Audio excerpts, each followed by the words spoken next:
well, I'm going to shout while the mics get going. Is that the mic? All right. Please welcome back the director, Jed Rothstein, and executive producer, Alex Gibney.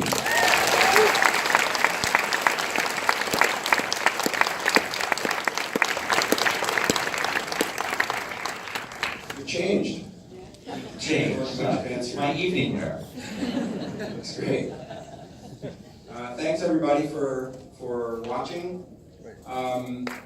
We're gonna look forward to taking all of your questions in just a minute. But since this is our premiere, we have a number of people who were really integral to making the film. It's such a big effort, and so many people are always involved in a film like this.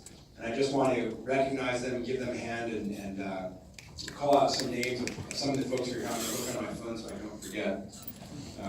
In no particular order. I want to thank Brian Getz, who's one of our editors and my partner on so many things. You guys can stand and get some message. Tom Burwitz, our cinematographer. Sweet Work, our supervising producer, who is there in the charge at our time. Aaron Michaelson, our co-producer. Amazing. Saul McWilliams, who's our composer, with our amazing score. The film really couldn't have taken place without people who were bold enough on the production side to believe in a story like this, which is sort of hard to wrap your head around at first. And I just want to thank everyone at 2929 who really saw this story for what it could be and believed in it and enabled us to make it.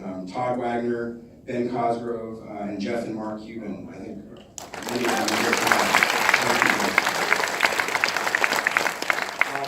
And then at Jigsaw, of course, we had, I have the support of amazing executives there and executive producers who really, I think it's hard to understand what these guys do, but to explain it in a nutshell, they're the ones who sort of create the atmosphere in which things can be created, and without them, nothing can grow, without their tilling of this soil. And I just want to thank them, Rich Perot, Stacy Hoffman, Ben Marshall,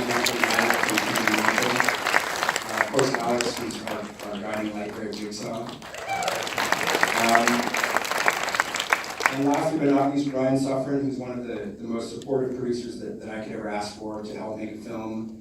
And Sarah Gibson, who, this is really Sarah's story more than anyone else. Sarah is the person who found this story out of the ether, who had the incredible tenacity to make it happen when everybody said it couldn't happen, and really was an incredible partner for me throughout. And there's really no way that any of us would be here without you, Sarah. So thank you.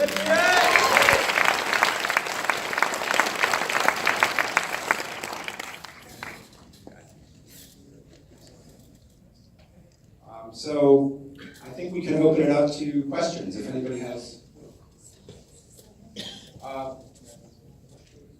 And actually, before we do that, we have a couple of special guests who I'd like to bring down here to help us answer questions, since they probably know more about this than any of us and can be very helpful. Soren Endel and Dan David, please come down.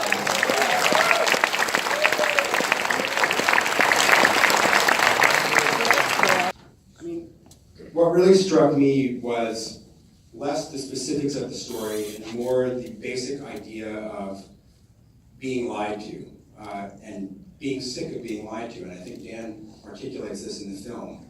I feel like in our society today, this is you guys aren't subject to this so much, but south of the border, you're often subject to being lied to, and it just starts to grate on you. And this story to me was a particular way to look at the consequences of that, and to see somebody or a number of people who were going after that and just trying to go after the truth. And to me, it was really a story about, through all of the complexity of the finance world, just searching for the truth and asking to just be told the truth. That's what I really identified with. Alex, no one knows more than you about digging into a complex story like this, and maybe no one knows more than you about how difficult it is to make something that we've just watched and been able to absorb, and seems very easy to explain when we watch Jed's film, but I know that there's a lot of work that goes in behind that. I wonder if you could just take a minute to describe and appreciate some of the work that Jed has done that we don't get to see. Well, enormous credit to Jed, who really, wrestled a very, very complicated story and made it, so engaging and easy to understand. And I think Jed takes a page. One of the things that I learned when I was making the film Enron, The Smartest Guys in the Room, was, there was a reporter from Fortune magazine named Bethany McLean, and Enron was pulling the wool over everyone's eyes, and basically they were playing a playground game, and they were saying to people, if you're not smart enough to understand what we're doing, then I'm not going to bother to explain it to you. And that was satisfying enough for most people. And Jeff Skilling and Ken Lay were at the top of the game. Jeff Skilling, I think, was named the greatest, the top CEO in America. But Bethany McLean asked a simple question, and she just said over and over again, how does Enron make its money? And it was a simple question, but she never got a satisfying answer. And it was on the basis of that simple question that everything began to crumble. To Jed's enormous credit, he kept asking a simple question too. How does this work? And that is really how, and that's what Dan and Soren did. You ask the simple question, and if you don't get a good answer, you keep asking that question until you do. And that, I think, is the key to what Jed has done here. Soren, let me ask you, when you watch this film, this is a world you've been living in for a few years, what strikes you about the telling of this story? Well, first of all, that's got to be the biggest applause in the history of short selling. We're not the world's most popular people, and one of the things that, anyone who's involved in the market, there's so many misconceptions about who shorts are and what we do in our process. But at the end of the day, we're just people with investment opinions. I think Jed really faithfully tells this story in a way that, doesn't make us out to be, this is not a charity that we're running, this is a business, but at the same time, we do take greater meaning from the fact that we do drive truth from this. We get up in the morning because it is more than just the money.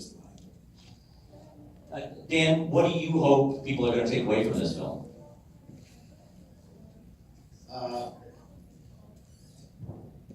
I have a simple question that Bethany McLean asked. It was quite simple.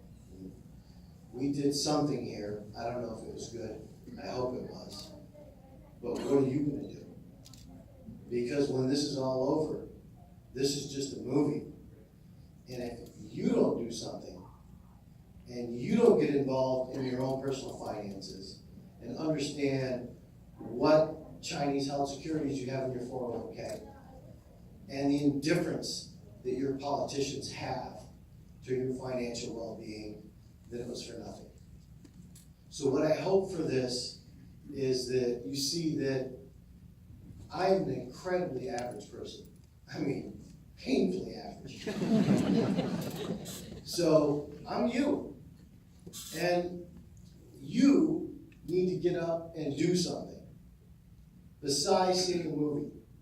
Leave here today and take charge of your own financial life, because nobody else gives a damn.